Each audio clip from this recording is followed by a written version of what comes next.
Hi hello ನಮಸ್ಕಾರ, welcome back to Hamsa's kitchen channel. ಯಾರೆಲ್ಲ ನಮ್ಮ ಚಾನಲ್ ಹೊಸದಾಗಿ ನೋಡ್ತಾ ಇದ್ದೀರಾ ಅವ್ರು ದಯವಿಟ್ಟು ಈ ವಿಡಿಯೋನ ಕೊನೆ ತನಕ ನೋಡಿ. ಖಂಡಿತ ನಿಮ್ಗೆ ಕೂಡ ಈ ರೆಸಿಪಿ ಇಷ್ಟ ಆಗುತ್ತೆ ಅಂತ ಹೇಳ್ತಾ, ಇವತ್ತಿನ ರೆಸಿಪಿ ಏನಪ್ಪ ಅಂತ ಹೇಳಿದ್ರೆ ಒಂದು 5 ನಿಮಿಷದಲ್ಲೇ ಮಾಡ್ಕೊಳ್ಬೋದು ಈ ಪಲ್ಯನ.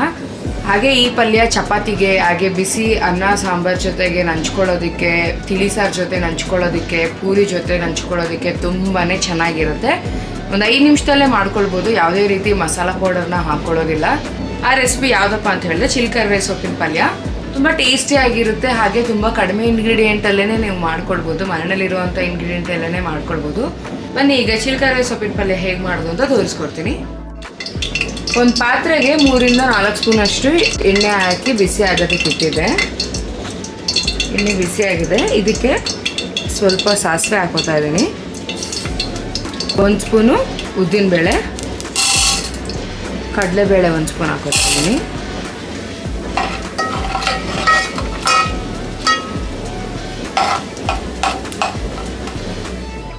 ಚೆನ್ನಾಗಿ ಫ್ರೈ ಆದಮೇಲೆ ಇದಕ್ಕೆ 4 ಹಸಿಮೆಣಸಿನ್ಕಾಯಿನ ಉದ್ದುದ್ದ ಕಟ್ ಮಾಡಿಕೊಂಡು ಹಾಕೋತಾ ಇದ್ದೀನಿ.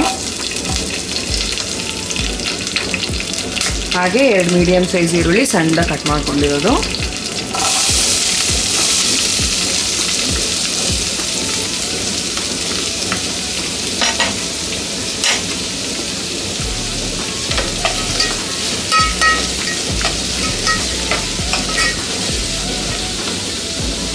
ಹಾಗೆ ಇದಕ್ಕೆ 1-2 ಕಡ್ಡಿ ಕರಿಬೇವು ಹಾಕೋತಾ ಇದ್ದೀನಿ. ಒಗ್ಗರಣೆಗೆ ಸ್ವಲ್ಪ ಉಪ್ಪು ಹಾಕೋತಾ ಇದ್ದೀನಿ.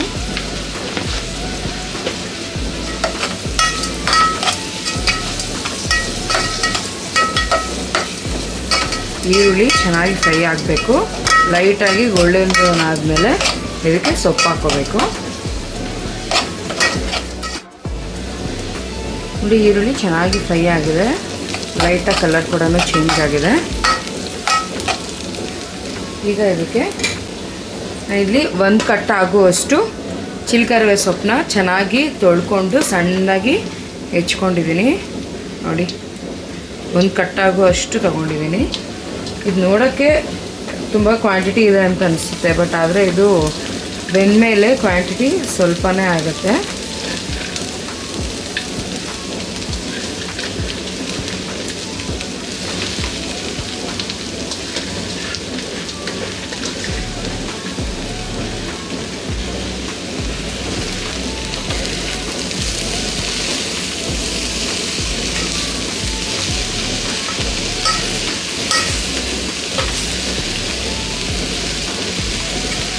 ಚೆನ್ನಾಗಿ ಇದನ್ನು ಮಿಕ್ಸ್ ಮಾಡ್ಕೋಬೇಕು.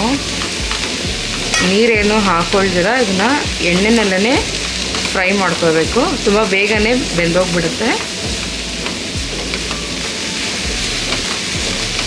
ಬೇಯ್ತಾ ಬೇಯ್ತಾ ಇದ್ರದ್ದು ಕ್ವಾಂಟಿಟಿ ತುಂಬ ಕಡಿಮೆ ಆಗುತ್ತೆ. ಒಂದು 5 ನಿಮಿಷದಲ್ಲೇ ನೀವು ಚಿಲ್ಕರವೆ ಪಲ್ಯನ ಮಾಡ್ಕೊಳ್ಬೋದು. ತುಂಬ ಬೇಗನೆ ಆಗುತ್ತೆ ಈ ರೆಸಿಪಿ. ನೋಡಿ, ಹಾಕಿದಾಗ ಎಷ್ಟಿತ್ತು, ಈಗ ನೋಡಿ ಎಷ್ಟು ಕಡಿಮೆ ಆಗಿದೆ.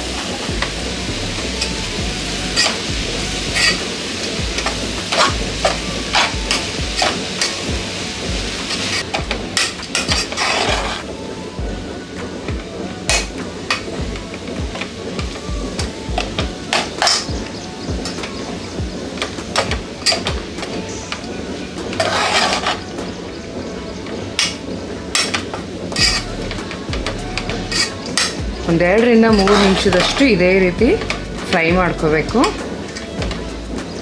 ಒಂದ್ಸಾರಿ ಉಪ್ಪು ಚೆಕ್ ಮಾಡಿಕೊಂಡು ಉಪ್ಪೇನಾದರೂ ಕಡಿಮೆ ಇದ್ದರೆ ಹಾಕ್ಕೊಳ್ಳಿ. ಸ್ವಲ್ಪ ಉಪ್ಪು ಕಡಿಮೆ ಇರೋದ್ರಿಂದ ಉಪ್ಪು ಹಾಕೋತಾ ಇದ್ದೀನಿ.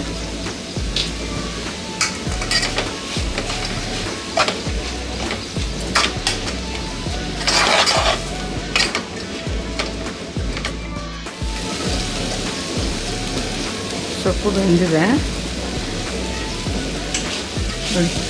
ವಿತಿನ್ 5 ಮಿನಿಟ್ಸಲ್ಲೇ ನೀವು ಈ ಸೊಪ್ಪಿನ ಪಲ್ಯ ಮಾಡ್ಕೊಳ್ಬೋದು. ಈಗ ಚಿಲ್ಕರವೆ ಪಲ್ಯ ರೆಡಿ ಇದೆ. ಈಗ ಇದನ್ನ ಸರ್ವ್ ಮಾಡ್ಕೊಳ್ಳೋಣ. ನೋಡಿದ್ರಲ್ಲ, ಎಷ್ಟು ಸಿಂಪಲ್ಲಾಗಿ ನಾನು ಪಲ್ಯ ಹೇಗೆ ಮಾಡೋದು ಅಂತ ತೋರಿಸ್ಕೊಟ್ಟಿದ್ದೀನಿ. ಇದೇ ರೀತಿ ಸಿಂಪಲ್ ರೆಸಿಪಿಗಾಗಿ ಹಂಸಸ್ ಕಿಚನ್ ಚಾನಲ್ನ ಫಾಲೋ ಮಾಡೋದು ಮರಿಬೇಡಿ.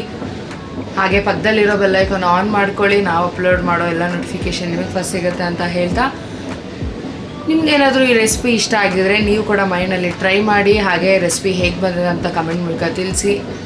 ಈ ವಿಡಿಯೋ ನೋಡೋದಕ್ಕಾಗಿ ಧನ್ಯವಾದಗಳು.